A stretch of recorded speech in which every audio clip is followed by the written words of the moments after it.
Hello nerds, it's Sunday, September 6th, and seeing as it's Under the Sea Week, we're going to be talking about water. The human world, it's a mess. Life under the sea is better than anything they got up there. And just to get out of the way, yes, I have gotten a haircut. You don't have to be distracted by that for the rest of the video now. Not that you are likely to be anyways. The seaweed is always greener in somebody else's lake. You dream about going up there, but that is a big mistake. So this isn't exactly about the sea, but it is about water, which is in the sea, so we're going to talk about it anyways. The University of Winnipeg has banned the sale of bottled water on their campuses, instead installing 3 public drinking areas, also known as, drinking fountains. They've done this for environmental reasons.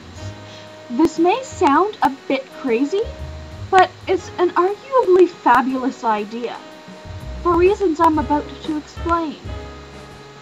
It promotes the idea that drinking water is a right by refusing to accept it as a commodity. The idea isn't exactly new, either.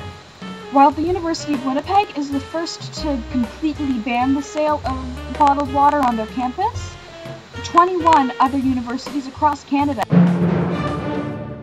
have implemented bottled water-free zones on their campuses, so you can't, buy it on those places. These ideas have given municipalities a push in the right direction. In March, the Federation of Canadian Municipalities passed a resolution that encourages municipalities to phase out the sale and purchase of bottled water where drinkable water is available through the taps. So in other words, pretty much everyone. I can't figure out a good way to segue into the next point, so let's just get on with it.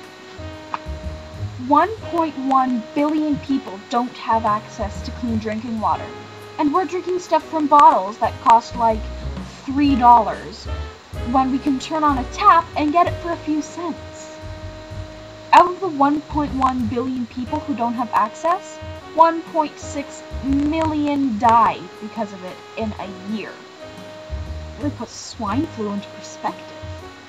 The UN intends to have this number of people without access by 2015. This will cost an estimated $15 billion. Holy crap, that's a lot of money! Well, actually, $15 billion is about 1/7. That's right, 1/7. Out of this, it's this. 1/7 of what is spent on bottled water annually. Now, a lot of people justify bottled water by calling it healthier. This would be a good point, except that there's absolutely no scientific proof that minerals are good for you. And there's also no scientific proof that, in fact, minerals are not bad for you. So, bottled water is also not sterile, so there goes another argument. But bottled water must be more regulated and more inspected than tap water, isn't it? Well, wrong. Now, because I live in Canada, I have Canadian facts, but they shouldn't be all that hard to find for your own country. In Canada, local water supplies are inspected every single day. Bottled water plants are inspected not every day, not every 3 days, not every 3 weeks, not even every 3 months. They're inspected every 3 years.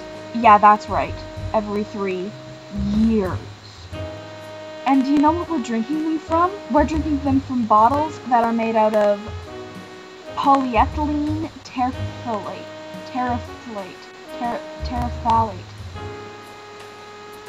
More commonly known as PET, presumably because it's about 1 billion times easier to say. This is a plastic made out of crude oil. The stuff we put in our cars to make them go. Now, this is bad for both the environment and our health.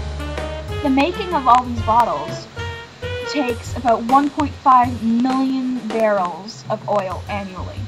That's enough to run 100,000 cars for an entire year. 1.5 million barrels of oil makes about 2.7 million tons of plastic globally, very little of which re-enters the system through recycling programs. The detriment to our health is really kind of self-explanatory. We're drinking water from plastic made of crude oil. The chemicals in the bottle, well, they leach into water after time. Oil water. You would never buy money, would you?